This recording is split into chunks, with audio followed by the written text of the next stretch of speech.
you're an example of someone who's trying to make an impact in the world. And you're not getting paid to do the things, you know what I mean? It's like, that's something that drives you. So what I want to start talking about is like how you even got to the construction industry and how you even got to this. Because I want people to hear this and be like, oh, well, Dan's not anything special. Like I could be doing the same thing, but no one's invited me, no one's told me or whatever. So if we could step back and you think about, I mean, we're in construction. That's what we do. We build things. What got you here? Like, what, would you go to college? Where'd you go to high school? So, well, interesting enough, I got a 2-year ride in music.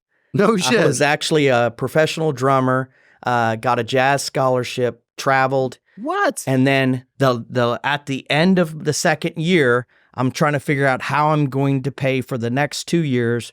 And that's when... Where's this at? Where were we at? Actually in Texas. I went to high school. I mean, I was raised in Pittsburgh, Pennsylvania. That's why I'm a Steelers fan. And then I came down here, went to high school down here. And where's down here? Dallas-Fort Worth. Dallas-Fort Worth, okay. Yeah. And then the Air Force happened to be there. And, we could finish your school. So, you know, I basically do that at the same time Desert Storm started. And that changed my whole life in the sense that, you know, it became a soldier first, right? And I was all for that whole process. Now, what I wasn't ready for was some of the things I saw and some of the things that happened. But while I was in, I learned, like I told you, electrical. I was in civil engineering, Power Pro. And when I got out, I was like, man, I just really liked electrical, really had a connection with it. And so I wasn't a stamped, but I had what they call as an engineering side, right? I knew how to draw on CAD and design. Wait, so you music degree? No, I didn't. Yeah, I 2 years. I didn't get my degree, but it was secondary. But you started in music. Yeah. I lost where the transition happened. Yeah, so transition happened was that music couldn't basically pay for my dreams. You know, interesting enough, I was blessed with. So the hardest thing with music is there's no guarantee of money. It's one of those jobs, and I'm glad I made that decision. It was because during the summers, I played in wedding bands. I played, you know, professionally with some people. I played commercials. But interesting enough in music is if you go to a bar, it's whatever they're going to give you. And interesting enough, if they say you're going to get a piece of the door and they don't feel they do well, you might not be getting anything. And I realized there was no guarantee. And sometimes they would go, hey, we didn't do well this night. We're only going to give you $20. Well, I just played for 4 hours. So I realized, and also I had a mentor who was a bass player I sat in with, and he was a jeweler. A jeweler? He was a jeweler. And I said, why are you do jewelry? Because you're always playing and gigging. And he goes, I look at jewelry as that's my guaranteed job. And then the music's the fun. It's the extra money. If I make extra money, that's good. But the jewelry, the consistency of the paycheck is what pays for my house and takes care of my family. Yeah, he did. And yeah, for all the jewelry, you know, people don't realize most of the jewelry shops, they don't make the altercations. They don't add specialty stuff. They hire a jeweler. And then they put third party that shit. They put markup on the work they did. And they funny. Charge you, but they're this just person subbing things out. Yeah, so he had this studio, you might want to say, jewelry studio in his garage, which was vatting, and he would make the rings and alter and size rings. And I realized, man, maybe there's something else that I need to do because this isn't going well. I can already tell, like, it's hard for me to pay my rent during the summer when I wasn't in school. And so I went to go work for Radio Shack. Go figure. And in Radio Shack, there was an electrician that came in, and back in the day, shows you my age, you know, we had the antennas on the roof or in your attic, and they had these little power boosters to bring it in, and they needed 120 volts. And he said, come help me run Romex wire and hook these up. And I was like, this is awesome. And he started paying me more money the more I understood about the install. And I was like, man, this is what I want to do, right? I think this is where my thing is, and I'll make the music the backup plan. And then the military was more, maybe they'll finish my school and then I'll keep playing music. And then, of course, we ran into Desert Storm. So the music thing stopped. And not till I came back out when we said finding that new purpose, you know, when I was lost and I came out, you know, and also I went through a divorce too. Interesting enough, I had to find Dan again, right? And I had 2 boys that I gained custody of. So I was raising my 2 kids, so I couldn't go out much, right? So I bought another drum set and a piano, and I got back into it and had that new purpose of playing. But at the same time, I was doing electrical work and I got my master's. And anyway, it became an awesome experience through that. But interesting enough, I've always really cared about others. And I think it came from my dad. You know, he was, like I said, he's CEO of Volunteers of America, all Delaware Valley, you know, from Pittsburgh to Philadelphia to Delaware to New York. And we always, he always tried to make a difference in people and told us we need to do the same. But where the whole thing came on helping veterans is I actually started as a board member for the Ronald McDonald House. Really? And which Fort Worth, okay. Ronald McDonald House. And one of the board members took me to the hospital to the cancer ward. And when I saw the shape those kids were in, the little kids crying with these, you know, trying to get IVs and just coming out of chemo, my heart dropped down. And knowing that I had 2 healthy children, now I have 4 healthy children, how lucky I was. So first I started helping the Ron McDonald House, and then I met a guy that worked for Disabled Veterans of America, and they went to have a golf outing, and I said, I'll buy a couple spots in the golf outing. A couple weeks later, they called me and saying, we're going to send you your money back. I was like, why are you sending me money back? Well, we didn't sell enough spots and we couldn't pay the company that was doing the promotion. So we're giving money back and we're closing it down. We actually lost $5,000. So I started digging into, wait a second, who's taking care of veterans, right? And the more that I looked into it, and especially with the people that I interacted with, I mean, there was one year we lost 3 friends by suicide. You know, I've seen more friends die by suicide than ever anything that happened in combat. And I'm like, what are we doing, right? So we went up to the Hill, we talked in DC, pushed it out. We were one of the groups that said, hey, what's happening? Well, in 2012, the VA administration came back saying, we lose 22 veterans a day by suicide. And that was the end of it. I mean, didn't seem like there was any programs that anyone's going to help. So we should, let's do it ourselves. Let's just start spreading awareness. Like, fuck waiting for someone. Yeah. So like I told you, the start of spreading awareness was the push-up challenge. And it went, you know, hell, it went globally. I had push-ups from people from. Do you still do the push-up challenge? Is that still a thing? Yes. We still do the push-up challenge. We don't broadcast it out as much, but should. I like that one. But we still do. Matter of fact, one of the very first DCAC event we had on the rooftop of some building, and I had 25 or 30 people doing push-ups. Do that again. I like that time. One. And the great part about it was, what are the push-ups for the civilians? Because people go, I didn't serve in the military. I was like, you know what I need? I need people who care, right? I need people that support the United States and love to the people that gave us our freedom, just support them. But what's the best thing for civilian is when we were in, nothing was given to us. Everything had to be earned. So that's what the push-up challenge is. And if you go, man, I don't think I can do 22 push-ups. It wasn't that. It was getting you out of your comfort zone. If you did 3, that's fine. But try and realize you're trying to push up for every veteran that took their lives today, right? And such a motivator. The other thing I found out was if you tried and you did a couple of push-ups or you did 15 or whatever, you were more likely to keep your ring on because you earned it.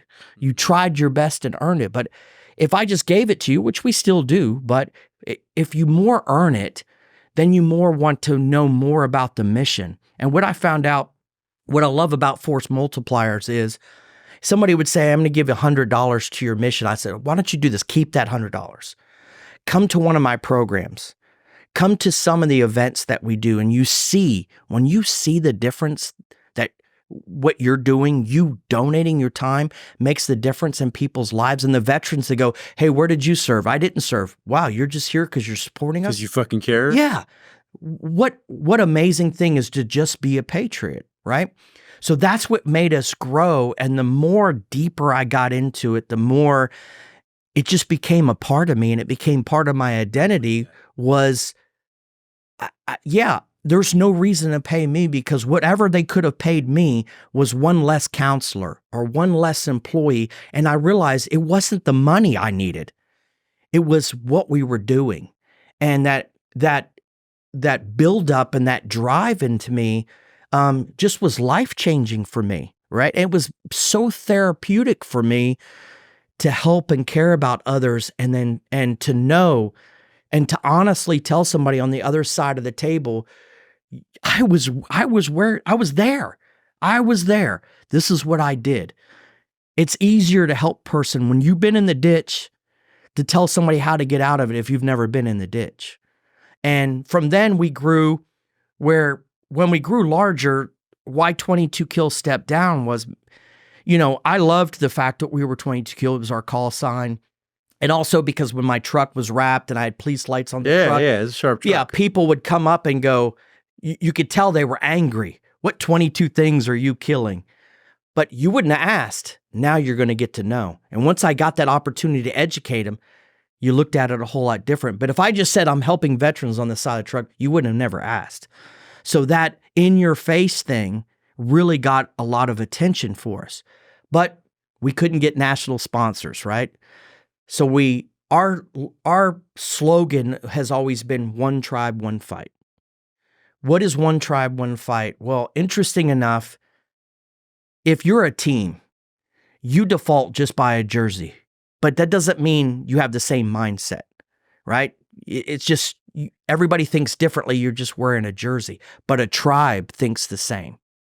Holistically, you're one body, right? And we're one tribe, one fight is we're saying not only veterans and first responders, everyone. We have an issue with suicide. We need to bring awareness. We need to make a change. So the one tribe, one fight is everyone. Everyone against suicide. I think you can expound on that too, because I know personally, I only saw it as a veteran, first responder centric organization. And then when you told me earlier that this is everybody, it's like, no, matter of fact, that. the most emotional, hardest thing I ever did was there was a kid with autism in Burleson. He was 12 years old. He was being bullied. And his mother said, you need to come to work out with your brother. She didn't realize people were bullying him at the workout center. She came back home. He hung himself. So she came to me and said, you look at this kid's room. It was all military. And this is all God, because how I did this in 3 days, but in 3 days, we put a military funeral together for this kid. We had 150 motorcycles. We had three or four chiefs of police. We had 100 MARC units, 2 fire trucks. It was amazing what was put together, right? In honor of this kid. And the hardest thing I had to do is I found a fake Air Force uniform, and the funeral home wouldn't change him back into it. So I changed the kid into the uniform. So we actually gave him, it was amazing. It was how it all put together. Like I was looking for 6 military guys in uniform to carry the coffin. And I reached out, and there was 6 Marines that were in town in uniform. They showed up, and his mother still talks about this, was where the family was in the room in the church. The Marines were, 2 of them were guarding the family, 2 of them guard the casket. And she goes, hey, go tell them to go sit down. They don't have to stand there. I was like, you don't understand. They're guarding you. They're here for you. It was the most powerful thing that happened, but it's also was the awareness that this is not just happening with our warriors. This is a worldwide epidemic of issues of people taking their lives. And if we don't put it at the forefront and we don't start educating each other how to support and help each other, how to be direct and indirect about how you ask the questions and not let go and be persistent, we're going to keep losing people we love. That's hard. And it makes me think, it reminds me of a time, and I want to expound on this. When I was on R&R from Afghanistan, it was like October, and I just left this really large brigade mission. And right before I left, Sergeant First Class Houston, he was killed in a combat action in a large program there. And I happened to be coming home to San Antonio, and he was being buried Azel. Azel. Azel? Yeah, right outside Dallas. And so I called my friend Dan Botero. He was like, dude, I'm flying in, because that was my soldier before he moved to a different, he got hurt and he got moved to a different place. And so like, dude, if you're coming to Dallas, I'm coming to Dallas. So I fucking left San Antonio. I had my 2 weeks. I went up there, and to be part of what he just died. He just happened. Like literally he died right before I went on R&R. And so to be there with his family and be at his house and be at the funeral and seeing this huge outpouring from the community in a little town outside of Dallas.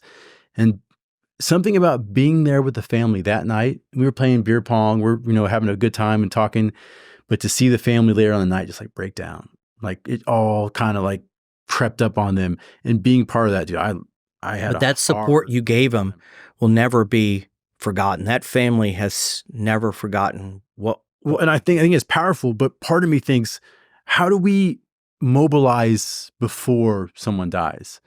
Like that young man, that autistic kid who wanted to be a police officer, how do we come together as a community before that happened? Because when it happens, we're all on board. I mean, I fucking left. I was going to be there with my friend. I was going to be there with the fucking soldiers, even if it meant not being with my family during R&R and just kind of skipping that whole experience. But it's like, I don't give a shit if I can be part of that. But how do we change that? And that to me takes a whole different approach, in which the tool belts in a leader's toolbox are no longer the same thing. It isn't like, hey, go to counseling. Hey, do this afterwards. Hey, beforehand, go join something. And to me, I know it doesn't work for everyone, but go be part of a community means, for me, rugby. For me, flag football, it meant being part of a group called Travis Manning Foundation, donating, volunteering my time to go fix parks. I built playgrounds. I painted playgrounds. I've done all these things. And you make an impact, but that's what I'm saying is you got to give yourself, regardless what it is a new purpose, right? Something that drives you, that fills your soul. I tell everybody, isn't it weird? Because everybody I've talked to seems to all feel this way. But if you're in a restaurant and you see a person come in and they buy a veteran their lunch, and you see them stand up and say thank you, instantly something comes to you going, man, maybe I should do that, right? Yeah, I know I did it. Right?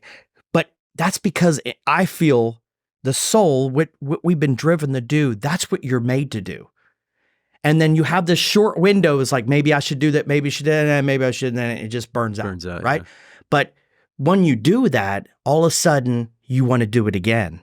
All of a sudden you want to do more, because you start understanding the impact, and you think you're helping them, but you're really feeling that soul. And you ask us, so not only am I like founding member for One Tribe Foundation, but I'm chairman of the advisory board for Brotherhood of the Fallen Fort Worth Police Department. And what we do there is we send officers all over the United States in uniform to be at these funerals of these lost officers who got killed in the line of duty, right? Nothing more powerful, as you say, where the family looks up and goes, oh my gosh, there's officers from Chicago, there's Fort Worth, there's Denver, Colorado, all in uniform, all there to support and give a monetary donation. They'll never forget that support. But at the same time, those officers come home and, man, you're doing the job that you just witnessed, someone die in the line of duty. And that's where also the partnership comes with One Tribe, is we walk them through that process. So, yeah, I mean, huge part of my life is no doubt giving back. I'm really grateful that Beck, they love it, right? It's really great to have a team that says, go do this. And like when I came up with the mental health thing, I thought this was a process that was going to take months till I got the green light. They said, just do it. I was like, okay. So what are you teaching as you go through these programs? Like what is like the the whole the process starts out with the basis of what the ASK program is: awareness, support, and knowledge. So the awareness starts out your own awareness for your own mental wellness.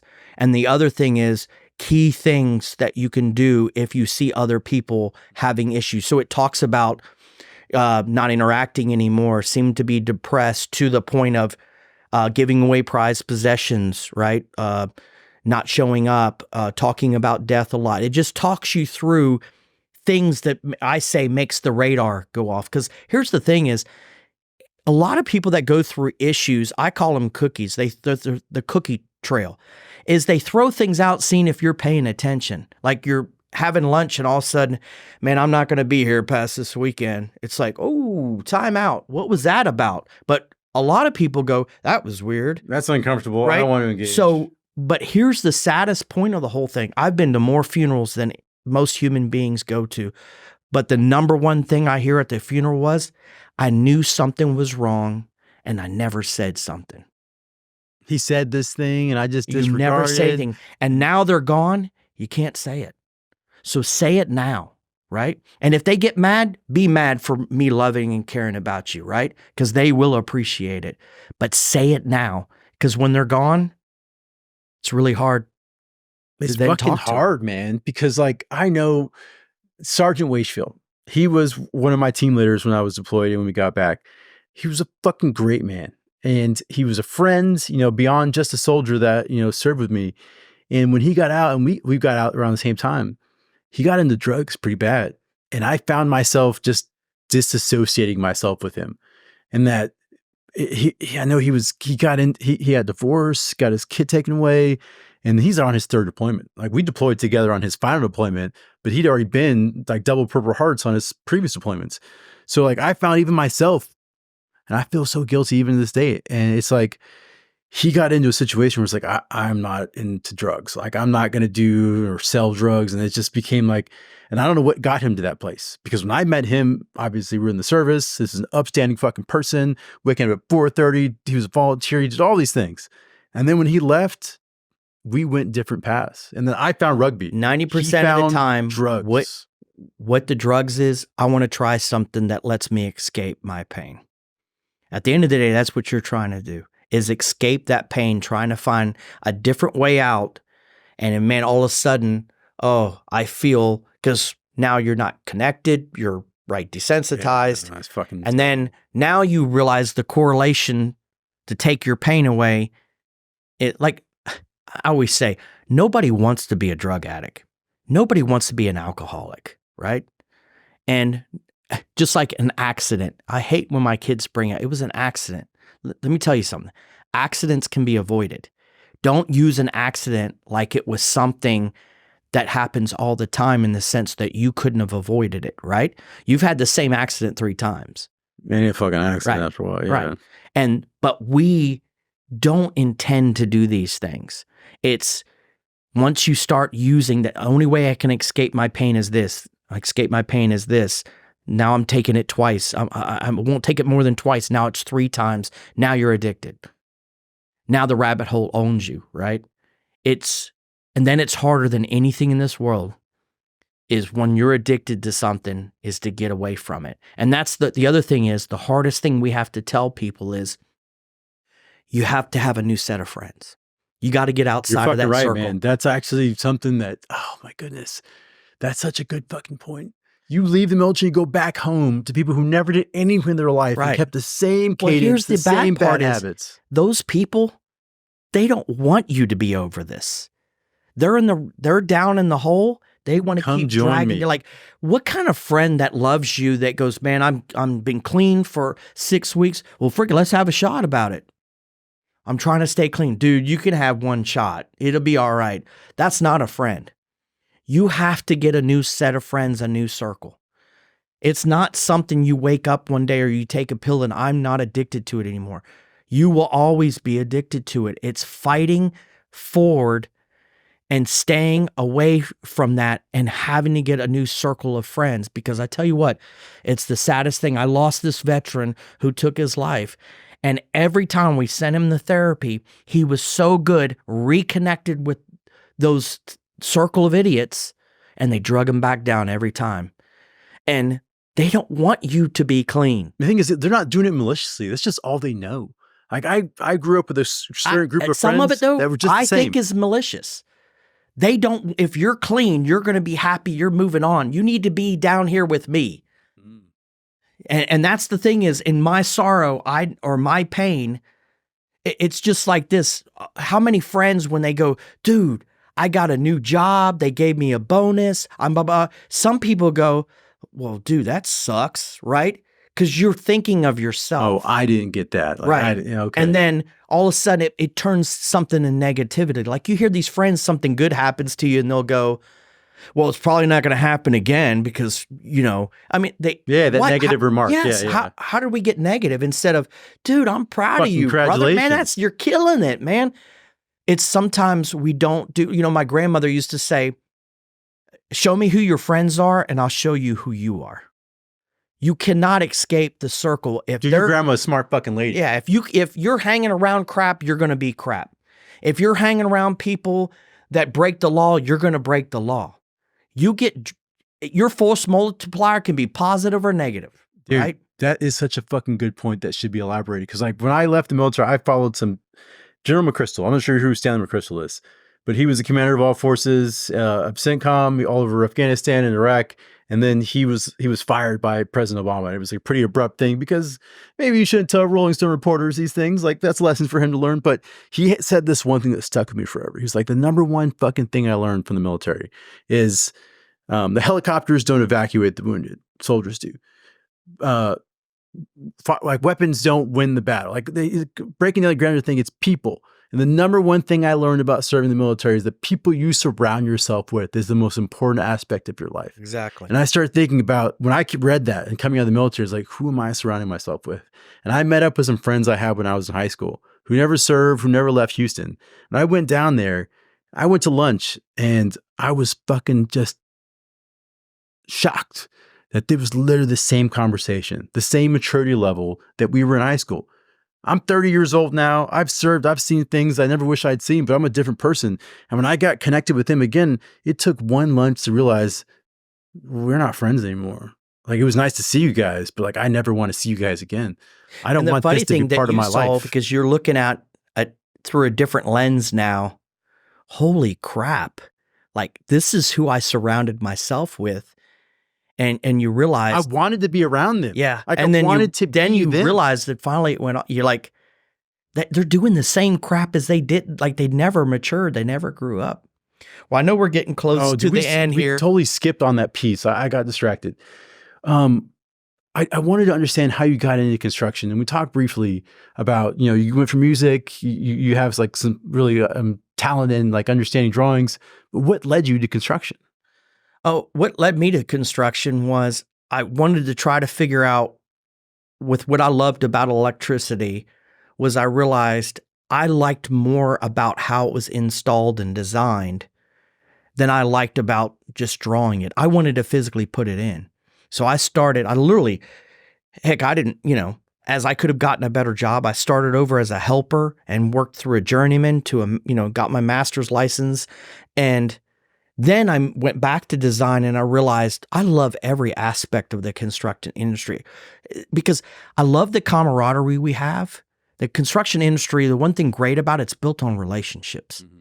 And I used to jokingly tell everybody is if the construction industry gets monetized and it's like a widget, I'm going to sell frozen ice out of a truck. Italian ice. I'll have, 4 or 5 different flavors. I'll pull the trailer. But what makes our industry so great it's driven from relationships, right? We do work with people we like and trust. Oh, yeah.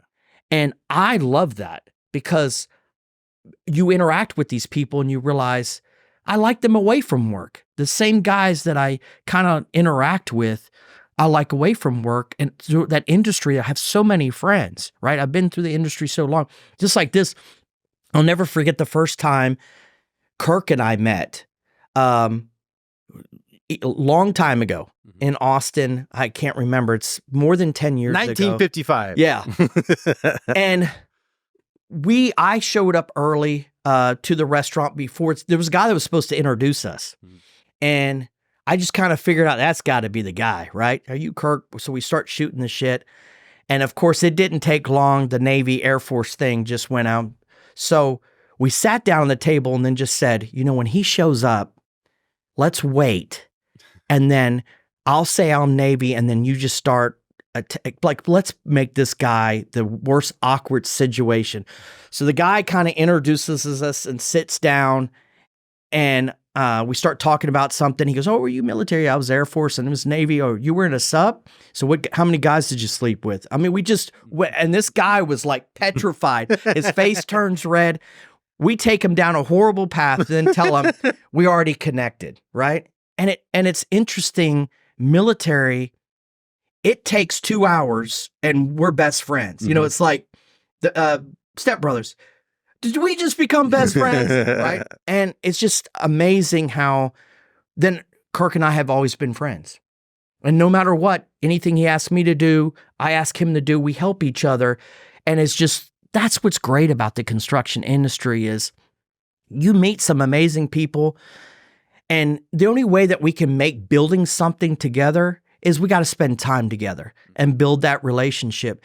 And if you look at a lot of the other industries, they're not built that way.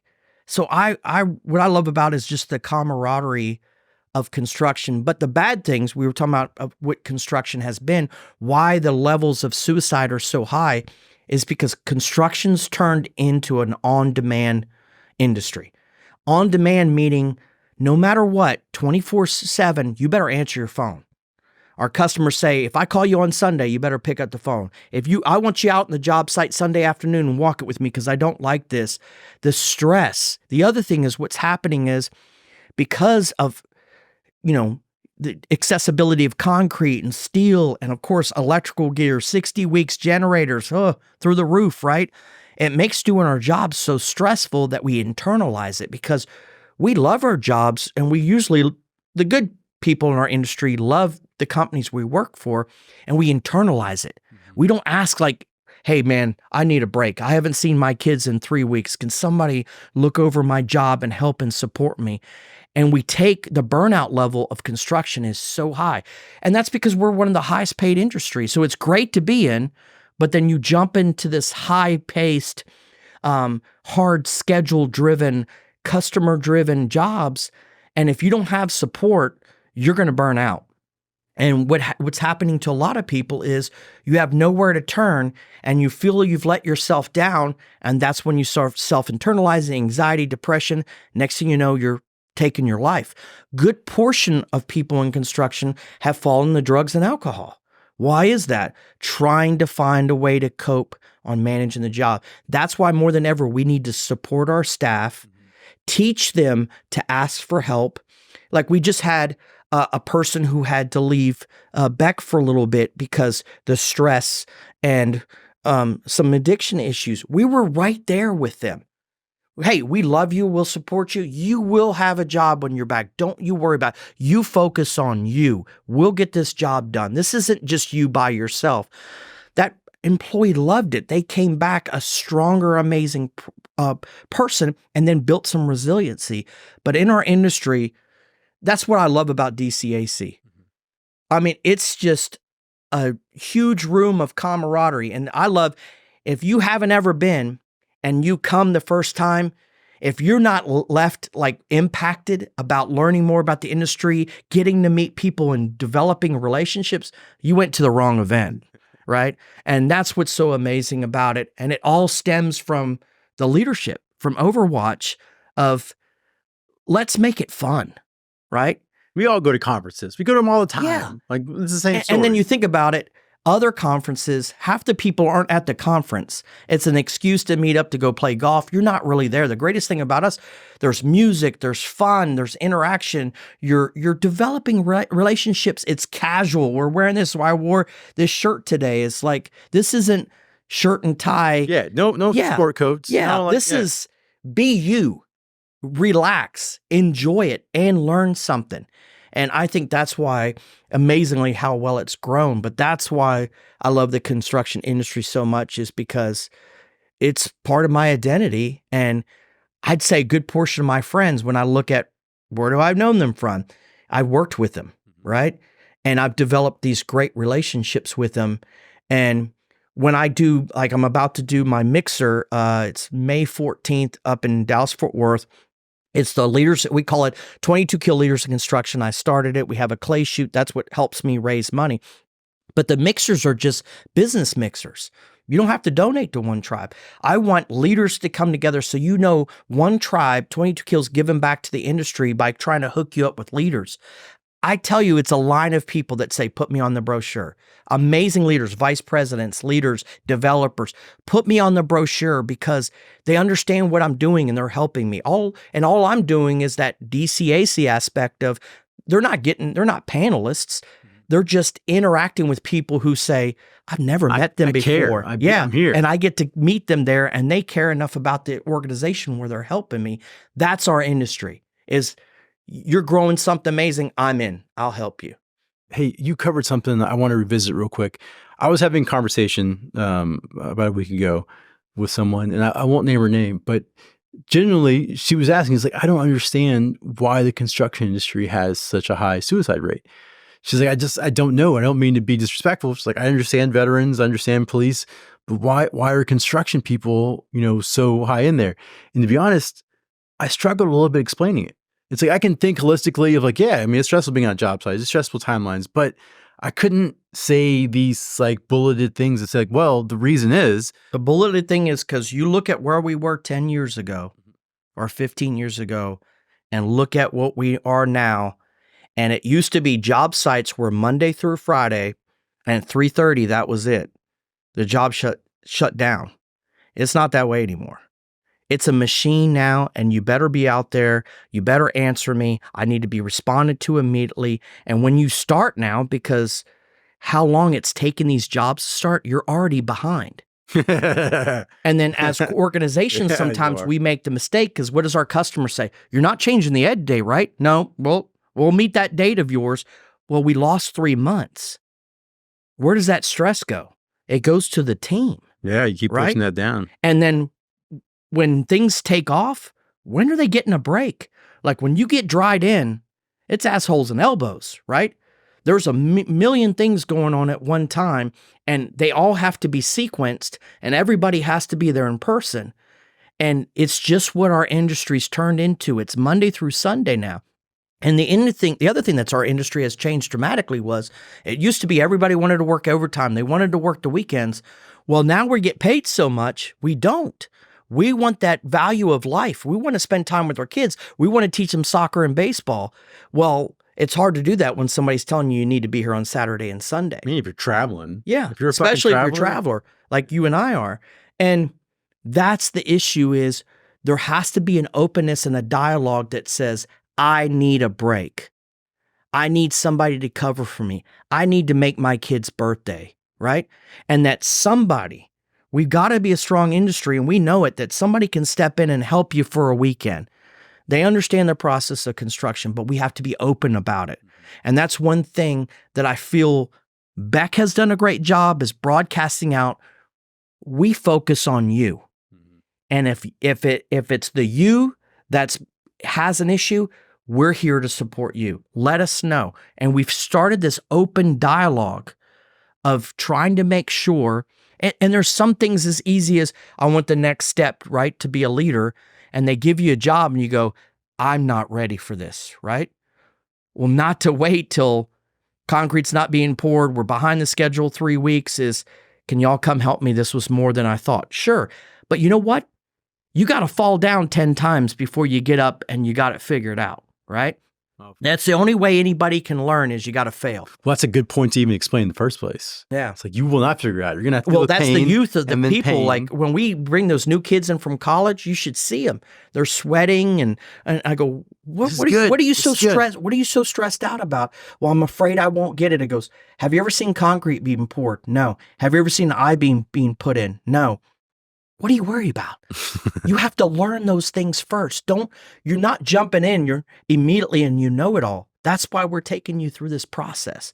So we have this early stage process where you have to go through the field for a little bit to see things being put in. So you have this correlation, right? And they learn through these different processes. And then we have every 3 months, we have these meetings to find out, how are you thinking about it? What are some of the things you like? Because the funny thing is you'll see somebody pivot. I don't think I want to be a PM. I think I want to be a superintendent. Well, let's pivot you if that's what you really like and you think that's what's going to drive you. But that's what we need more of, that interaction. And man, I'm telling you what, the younger they get, the more interaction they need. Also, the more support of praising. And it's different from when I was young, right? There was no, you're doing a good job. It's just, you're doing what I'm asking you to do, right? But the younger generation needs a little bit more support with that. Like every, constant just interaction of, don't worry about it. You're doing a good job. This is what you're supposed to be doing. That reassurance. And I think that's what we're evolving to is, listen, who wants to be in construction now? I mean, the average journeyman is like 47 or 48 years old. Oh, wow. The average plumber's that. I mean, nobody wants to be, a plumber. 18 years old, right? I'm going to go fucking learn plumbing. Yeah. But at the same time, when they hear what they make, they want to be it. But then when you realize that starts off in a ditch, cleaning dirt. Well, I'll just go work for Best Buy for $15 an hour. So the more that we understand, we have to educate this. The other thing is that we need to build these support structures around these young men and women so they'll stay in our industry and they understand. Once again, it's really separated that they don't understand. I got to fail to understand, right? You're just not going to figure it out. It's a process that's taken it and it's acceptable. Mm-hmm. The problem is communication. I'm not getting this. That's where you want to train. Say it. Yeah, it's okay to say it. But they think immediately that means I'm going to be let go. Absolutely not, right? No, the eager kid. The eager person who's always trying to learn it generally stands out. Yeah, I mean, I'll never forget my dad gave me his first car. There wasn't a freaking motor in it because we're building the motor. But the reasoning behind it was this, is when it's done, you won't need me. Something goes wrong, you'll be able to fix it. You hit a really fucking important point. Teaching someone how to handle their own stress, how to evaluate their own stress. That's why I feel companies need to have more of a real, not a on paper, mentor program. Sometimes it's literally just navigating through how to communicate and what are the processes in the company. Beck is $1.2 billion company. There's processes, right? And man, you go work for a company, you feel isolated, man. I don't even know, how do I print out a document, right? Is giving them a mentor that shows them the simple things, how to get to that, explaining insurance, explaining our job sites. We do a bunch of job site tours, right? So they physically see, this is a hospital, this is how in depth these are the things we do. Because they're like a sponge, and we have to do more engagement, more mentorship. I like that more than ever. Deliberate. I think mentorship. Dude, I really like how you meant that, because when you think about mental health, we're like therapists, do these things and feelings and evaluating, but mentorship is almost encapsulating it all. This is a person that you feel comfortable with, that you acknowledge is somewhere you want to be, and to me, man, I want to keep on this subject. Today's not the day to figure it all out, but deliberate path to mentorship in which you don't have to just wonder like, hey, Dan, can you be my mentor? But how do we make that a path for someone? Not only that, the 4 or 5 people I'm mentoring, it's not just construction. Oh, yeah, yeah. A lot of it even comes down to their financial growth. Hey, I'm thinking about buying a new car. What's wrong with the one you got? Where your bill situation is, listen, your first dollar pays bills. Your second dollar goes into savings. The third dollar is the one that's your fun money. Think about some stress you could remove just by teaching that. Yeah, they're backwards. First one is have fun money. The only problem is you use too much have fun money, you're not paying your bills, and there's definitely nothing going in. You're creating stress. You're creating these moments where you lead to this downfall. One of the ones I kept telling me, he's like, I need a new truck. Why? You want a new truck. You don't need a new truck. Because what are you thinking of? You're thinking of what people thinking about you, but you're not thinking of your own finances. You want people to be impressed by that you show up to the job site for your new truck. That's what you think is the view of success? Absolutely wrong. The view of success is your hard work on the job site. It'll never be what truck you pull up in, right? And I said, and sometimes it'll be the opposite way. Look at this. He's an assistant superintendent. He's already buying, a $80,000, $90,000 truck. Irresponsible. It's helping guide them make the decisions. Just like I have a bunch of young officers I have them early, and they're going through the academy. And they're like, you know what I want to do? I'm going to go skydiving this weekend. No, you're not. You know why? You're not a cop yet.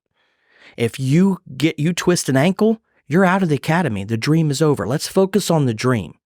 Once you become an officer, once you're now part of a department, now go do the things you want.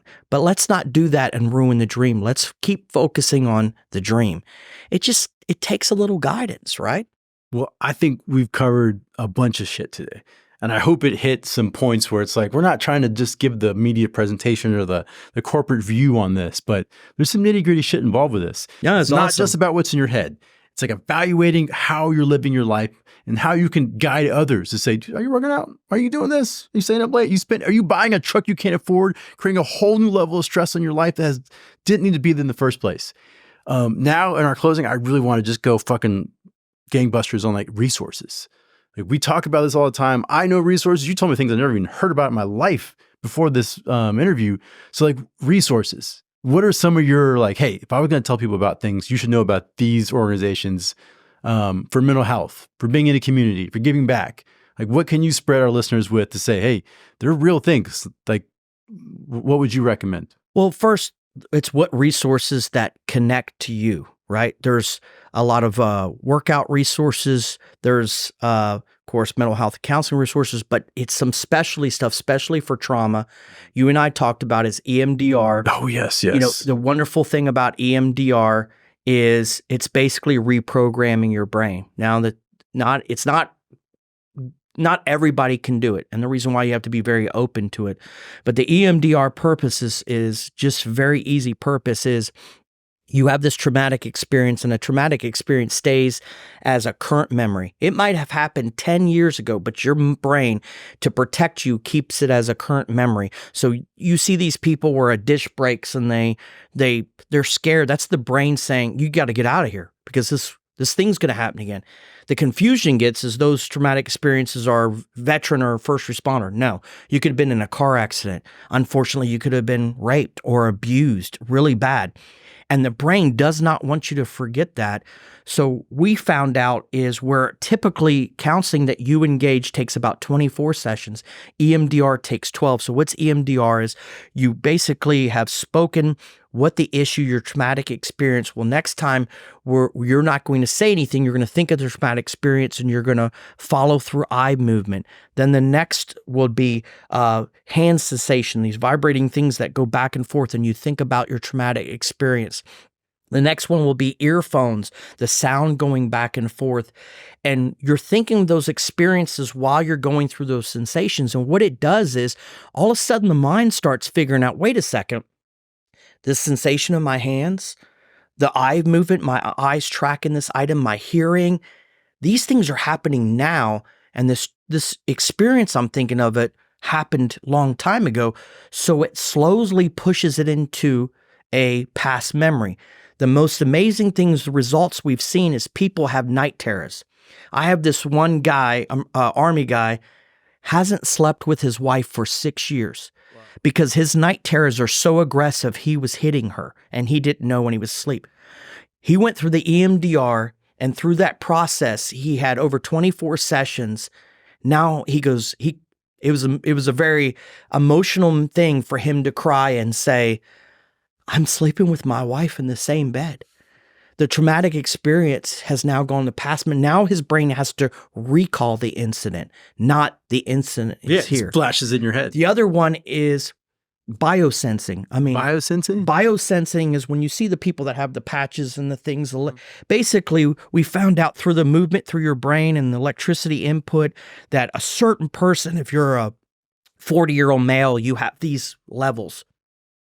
Well, a lot of people going through traumatic experience, you'll see the spikes in the levels. So through the sensation and talking counseling, we find certain cues that starts reducing their biosensing and works through it. And that's where we can see that there's a productive result that's happening to certain things. And we have one of my, basically he is my COO, specializes in this, and he's one of the ones that heads it up. There's different ways to basically work through things, some special treatments like EMDR. What I'm trying to tell you is research some of these. You might be right for these. And it's not just warriors. It's any traumatic experience or anything you're going through. Also, there's other things we call different therapies that are, I give an example like yoga or music. We have a music class, we have a yoga class, and these therapies, when these people start getting into it, they find this new purpose as something that removes your stress. And they're doing that partnered with, traditional therapy.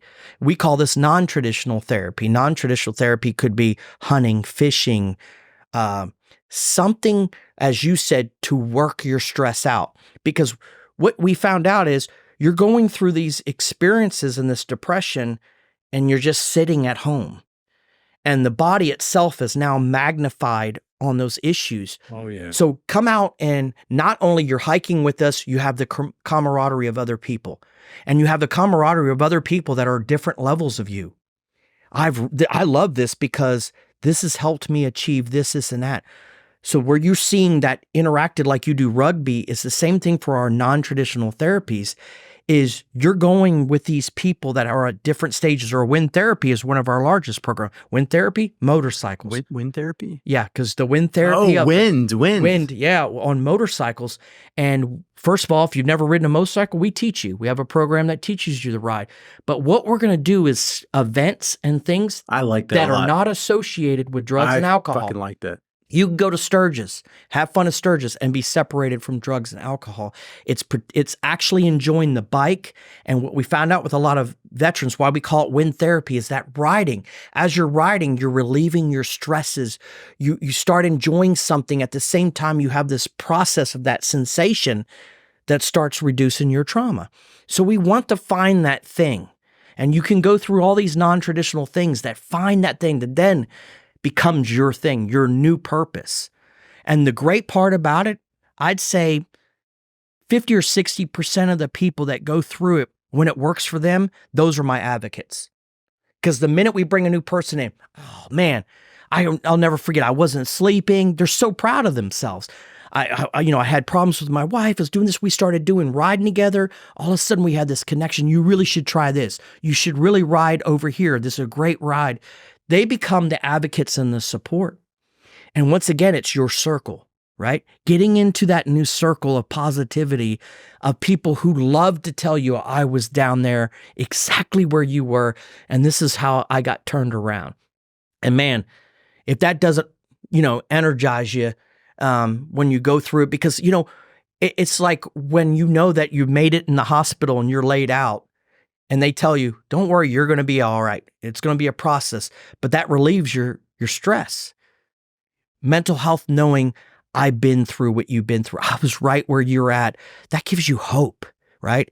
And then that hope turns into positivity. And then you're doing stuff together with everybody. And each stop, you get to interact. Oh man, I remember this, or this is what I did. Oh, when I did this. And the other thing we found out is the same. You need to get off of this drug and this drug. I know the VA's given it to you, but man, once I got off of those, it changed my life. It's just that camaraderie and that connection. It's like you have to force yourself to not be by yourself. Mm-hmm. Like you can't get locked into a situation where it's like, this is my problem. It's like, well, the path to getting out of that is not even talking about it. It's not even trying to delve into necessarily the classic mental health side of it, but camaraderie.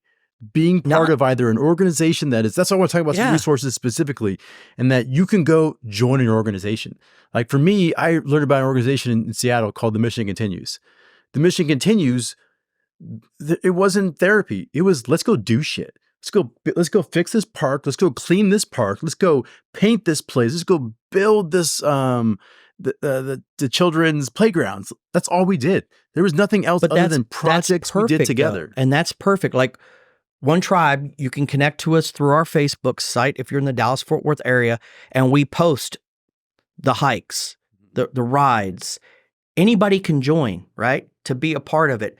But look in your area and see what programs that they have, groups that are out there. What would you search for? Like if you were telling someone, hey, go look in your neighborhood for something, like what would you tell them to search for specifically? Well, first of all, I look up community involvement programs. Community involvement programs. You'd be surprised what pops up.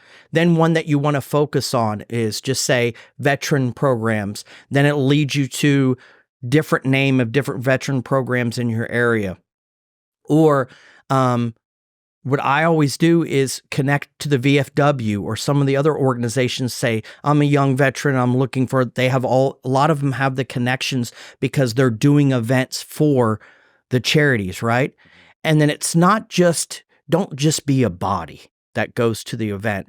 Listen and dig in, and then find out what difference they're making, right?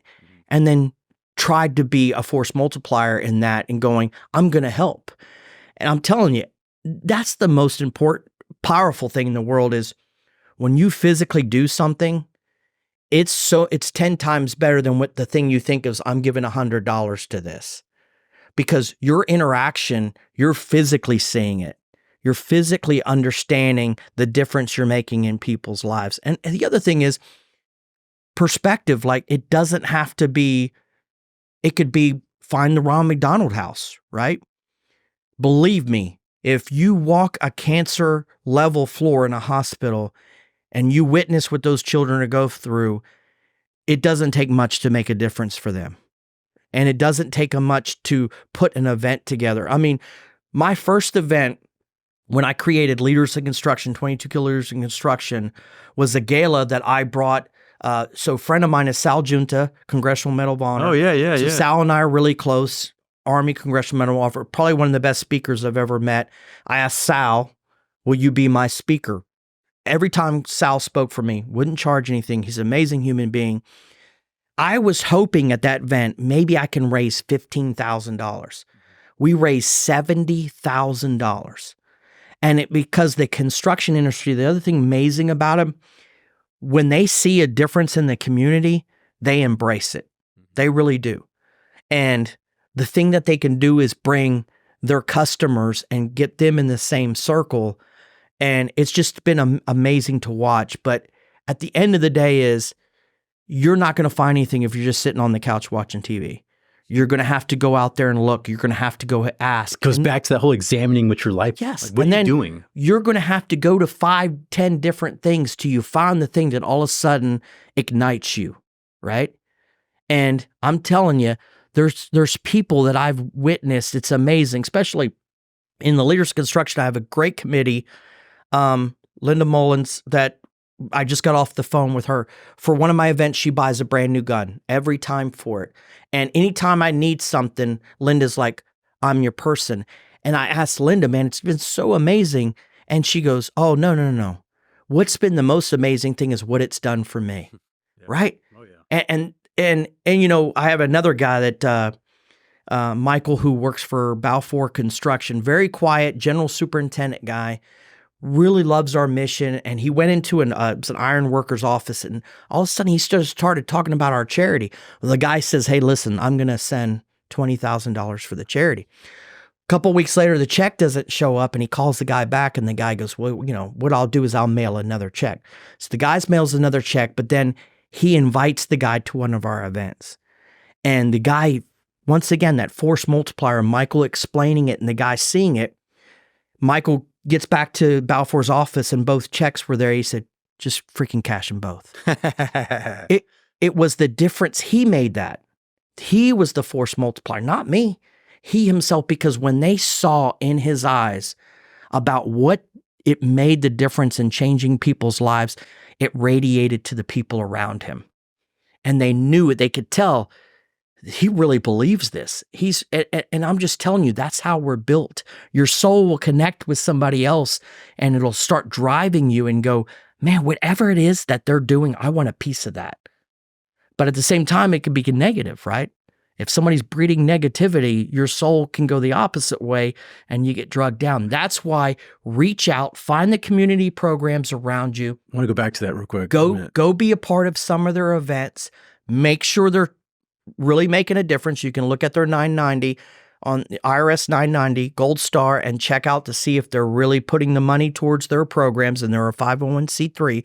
Once you realize they're really making a difference, man, giving a piece of yourself, you'll get it 10 times back just because your life will be changed. Well, I want to name off some organizations real quick just to make sure that we put them out there.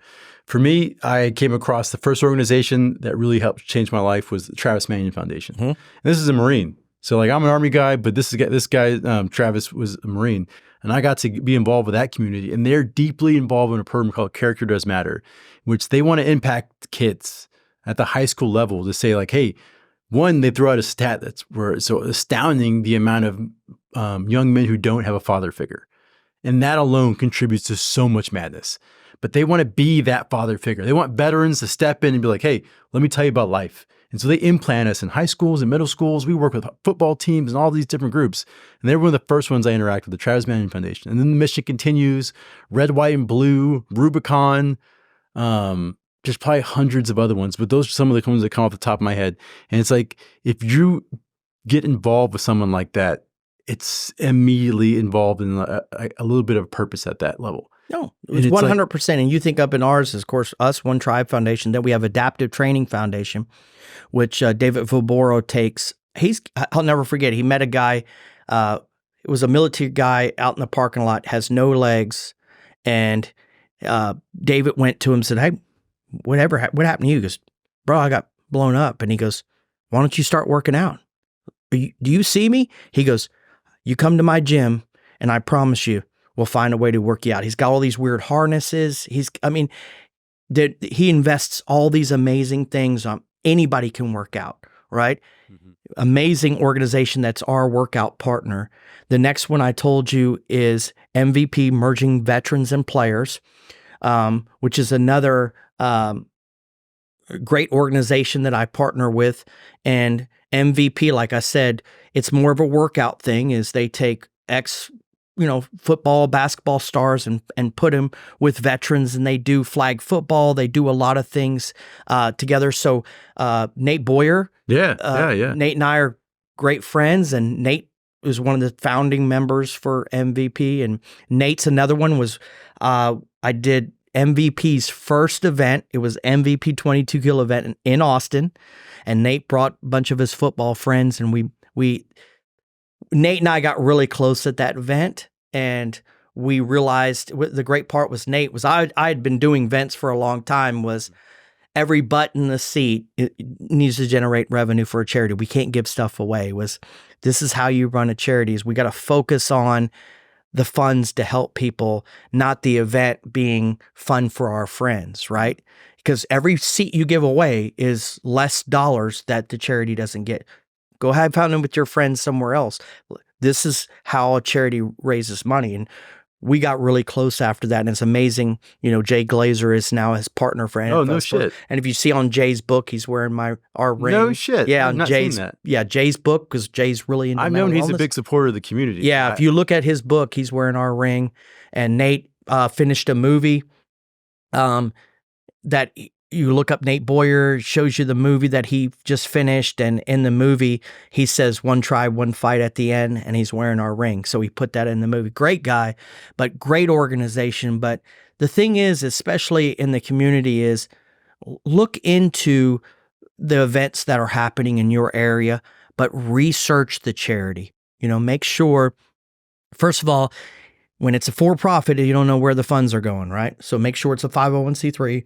And then just get involved. And man, if you see a difference, get involved. And then, like I said, slowly, it'll just grow, and it just enhance you so much. And it's addictive after a while, because it becomes the therapy that you didn't know you needed. And like I said, I think that's what our soul needs, right?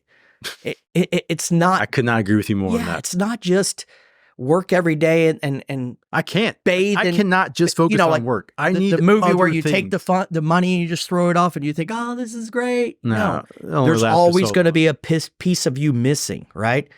But man, I tell you what is great to when you have both the things is, first of all, when you go look for a company to work for, like Overwatch or Beck, make sure they give back to the community, because if they get back in the community, that's an organization that understands how the world works. And they have purpose, right? Yeah. So when you go look for a job, research the company you work for, make sure that they give back and understand the community. And I'm not just saying they donate to community stuff that you see, like we build houses, we paint houses, we build ramps. I mean, Beck does a lot of things. And the great part about them is we ask the young people to come to those events, right? Because that's their first stage of understanding. When you build that ramp and you stand back and you look at it and go, I did that. And when that person comes outside, it was like, I can't believe it. Finally, I can, come into my house without somebody carrying me. And you understand you made that kind of impact. man, it sticks with you. And then you're like, I can't wait till the next round. Yeah, exactly. You did one. Well, I wanted to go through some closing thoughts, but I wanted to revisit something you said because it's so fucking true.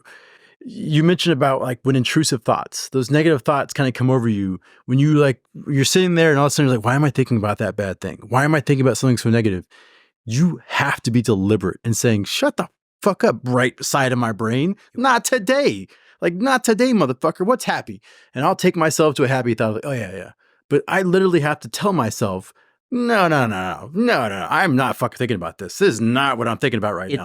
Do not take me there, brain. It's a process. What I do, my process is, I mean, everybody has a different process. I almost look at myself like out of body. Why are you letting this control you? Like, there's so many other positive things. And I walk myself through that process and I go, my kids are healthy. Like, there's all these other positive things and you're letting this little thing eat you up. And I walk myself through that process and then I kind of laugh it off. I'm like, God dang, I was letting that thing eat me up, right? But that's why I was saying negative seed versus the positive seed is we don't know where those things come from. We don't know why the subconscious mind drops these little things out of nowhere. But if you don't control it, it will control you. Oh, absolutely. And I've seen it where some of the, like my dad told me one time, I can't remember. Oh, it was a girlfriend. I was in high school and we were seeing a great band together. I was like, I can't believe, and he goes, are you letting that thing ruin that? This was your dream to see them and you're letting this ruin it. And I was like, so true, right? Don't let that ruin the moment and destroy a happy moment, a memory, and say, oh, I remember when I was having fun, then I thought of this. You let it destroy a great memory? No, you have to say, this is amazing. Regardless of what happens there, I'm enjoying the people around me and this event, right? It takes a lot of discipline. It does. It's not easy. Just because you did it one time doesn't mean it's going to come back. Right. And sometimes you got to have the help of somebody else to just guide you through that. And that's what I do with some of the young people is like, why are you letting this like destroy the rest of this week, right? You got to turn around and say, I'm going to make tomorrow better. And that's the other thing is smaller chunks. Yes. We think of, like, this is my new way of thinking. Instead of my vacation is in July, every weekend is my vacation. And I look at every weekend, I'm like, you know what? I can't wait till this Saturday. It's my vacation. And people are like, vacation? Where you going? Yeah. You know what? I'm going to do this thing. I have an event on Saturday. I'm so excited about it. But they're smaller pieces. I'm just thinking of this Saturday, what amazing things I'm going to do this Saturday to motivate me. Because sometimes we think too far ahead. And then you start getting depressed that you have to wait so long. Entire happiness to that future event. And then the problem is you get to that future moment, you've ruined it. Right? Because it doesn't live up to it. Something bothers you before I thought this was going to be better and it's raining. I mean, so smaller chunks, smaller goals, right? Easier for your mind. And you don't know how easy it is to trick your mind. Like my mind really does get excited about every Saturday or Friday I'm doing this. And it just, my wife goes, I can't believe you're that excited. You act like a Saturday is like we're going to Cancun. I said, to me, it is, right? I'm working hard this week, but I'm going to have fun. I'm going to interact with these people and I'm going to change lives. And the funny thing, then she gets excited, right? So it's huge because I think for years I had a challenge with my wife in which we would go through circumstances, happy or bad, and she'd be like, you just checked out. Like literally we were talking and you started looking up and I'm like, why aren't you paying attention to me? And from her side, she's like, what a dick. Like he's like literally mid conversation. And for me, something would trigger it where I'm back 10 years ago. I'm back in that moment. And then before I know it, I'm like, the conversation's happening. I drifted off and I'm in that moment all over again and I'm sweating. The veins in my neck are coming out and it's just like, oh, what? And I don't know what the fuck happened. I don't know what was discussed. All of a sudden she's mad because I'm not paying attention to her. I'm distressed. I'm like, why can't you feel sympathy for me because I'm lost? When like she's like, what? She didn't know that I drifted off into this space, but it's just wild. It's wild. Well, we have to sum it up, don't we? You and I have another deal to go to. Yeah. Let's, hey, everyone, I hope you got a chance to listen to the end. And please look out for the links that we're going to drop. We want to talk more about One Tribe. We want to talk about all the different organizations you get involved with. But the most important thing we have to leave with is you can't go on the same path of like, hey, go see a therapist. Go deal with your problem. This is our problem. This is all of our problems. Let's start caring about each other a lot more. Care about the people around you. You won't believe how much your soul will get filled. Yeah, and don't just coddle the people you think have these problems, but be deliberate. Yeah. Don't be afraid to approach them like, hey, what's wrong, man? Be supportive. Like one of my officers, I tell him, listen, don't be a Debbie Downer. You're letting this thing run you, right? Yeah. And we just having a good time and you've already gone negative. Turn it around, brother. We need to start thinking positive. Sometimes you got to have a little bit of tough love. You just got to. That's why we support each other. So thank you for having me. Tough love. Yeah. Thank you for having me. I'm glad that I got you, not Kirk. And I appreciate, and like I said, I appreciate that DCAC, 3 years ago, made us the charity that they donate to. We had a great time. The support is great. When they tell you they're giving to a charity, it's legit. They're making a difference, and they made a difference for us. So I appreciate it, and thank you for having me. Fuck yeah, man. Thank you.